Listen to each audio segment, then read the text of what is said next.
Boursier Autosport vous présente aujourd'hui cette Porsche 992 GT3, véhicule équipé du flat 6 atmosphérique de 4 litres de cylindrée qui développe 510 chevaux à 8400 tours minute et 470 Nm de couple à 6100 tours minute. Magnifique moteur accouplé ici à la boîte PDK à double embrayage et 7 rapports. La puissance est évidemment transmise sur les roues arrière comme à l'habitude sur les GT3. On a ici un superbe produit, voiture qui a été immatriculée le 27 mars 2023. Nous sommes sur une première main d'origine française qui affiche au tableau de bord seulement 4200 km. Dans une livrée bleu gentiane que personnellement je trouve absolument splendide, avec les jantes couleur or. La petite anecdote, c'est que le propriétaire qui l'a configuré avait, étant jeune, une Clio Williams, et donc il a configuré ce véhicule en mémoire de cette voiture. On a vraiment une super sportive ici, une auto magnifique, très performante évidemment, chaussée en 21 pouces à l'arrière, 20 pouces à l'avant. Nous sommes ici sur des Pirelli P0 Corsa. On retrouve des disques de frein percés ventilés de 408 mm à l'avant, en étrier 6 pistons et étrier 4 pistons, diamètre 380 mm à l'arrière. Nous avons ici une finition en club sport. Alors déjà, les poignées motorisées comme les 92 le proposent maintenant. Donc la finition club sport qui nous propose entre autres le demi-arceau à l'arrière. Et ici donc les magnifiques sièges carbone.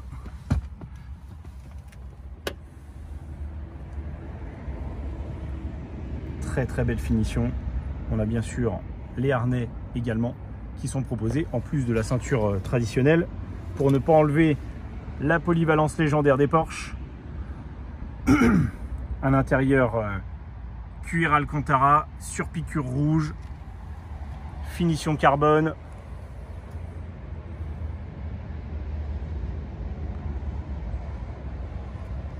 On a vraiment un bijou sur ce véhicule. Capot avant lui aussi en carbone.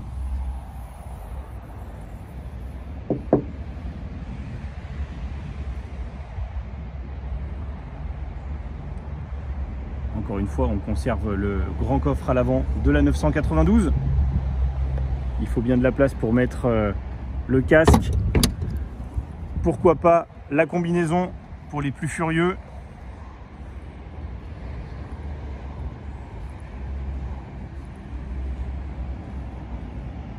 Donc c'est la digne héritière de la lignée GT3 qui avait démarré à l'époque avec la 996. Mais qu'elles en ont fait du chemin ces autos.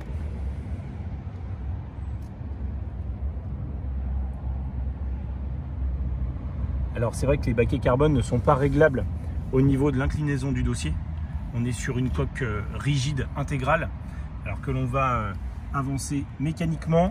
On a quand même la possibilité de lever des deux côtés le siège complet pour s'adapter à toutes les morphologies. On retrouve les impératifs avec notamment le pack chrono. On a cette voiture qui est équipée également du lift, donc la suspension avant qui va pouvoir se relever, notamment pour passer les dodanes, les entrées de parking, avec ce pare-choc qui descend très bas, proche de la route. On a une grande bouche qui permet de faire entrer beaucoup d'air à l'avant pour le refroidissement.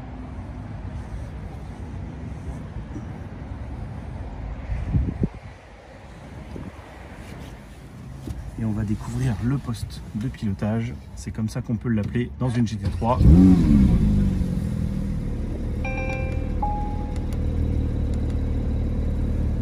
Et donc on va retrouver ce combiné d'instruments qui n'est pas 100% numérique, puisqu'on a toujours le compte-tours en position centrale qui est un compte-tours à aiguille, et en revanche nous avons deux écrans de part et d'autre pour les informations donc, de l'ordinateur de bord, les informations de conduite habituelles. Un magnifique volant Alcantara sur piquet rouge lui également, multifonction. On retrouve donc avec le pack chrono la molette qui nous permet de régler les différents modes de conduite. Donc là nous étions en mode normal, on peut passer en mode sport et en mode track. À chaque fois qu'on va activer l'un de ces deux modes, ça va nous permettre d'activer, donc là si je repasse en mode normal, on voit que l'échappement sport est coupé, la suspension sport est coupée également, enfin, le châssis track pardon, est coupé, et le start and stop est actif. Si je passe en sport, nous avons à la fois la suspension sport qui s'allume, la suspension track, l'échappement sport qui s'allume, le start and stop qui se coupe par la même occasion. Et si on passe en mode track, et bien là le mode de conduite passe lui aussi en mode track. Là on est vraiment sur des conditions de conduite extrême qui sont plus destinées à la route, à la piste pardon. Et sur route on va être plutôt en mode normal et éventuellement en mode sport. Voilà, on a également, donc je le disais, le lift qui se trouve ici, la possibilité de couper de manière indépendante ou le correcteur de trajectoire uniquement en conservant l'anti-patinage, ou les deux. Là on coupe à la fois le correcteur de trajectoire et l'anti-patinage. On garde évidemment une climatisation automatique bizone bien sûr, le régulateur de vitesse qui peut être utile pour se rendre sur les circuits avec cette voiture. Et en termes de design intérieur, on reprend un petit peu les bases des anciennes 911 avec une partie plate au niveau du tableau de bord, comme on pouvait le constater à l'époque sur les 3 litres et les 3 litres 2 notamment. Et on va pas se gêner quand même pour ouvrir l'échappement et profiter un petit peu du bruit de cette voiture.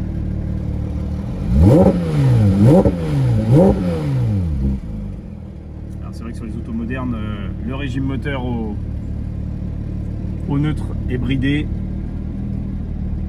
Mais c'est une auto, j'ai eu le plaisir de la rouler sur route et honnêtement, c'est un plaisir incroyable que l'on prend à son volant. Et donc cette voiture est visible sur notre parc et sur notre site internet.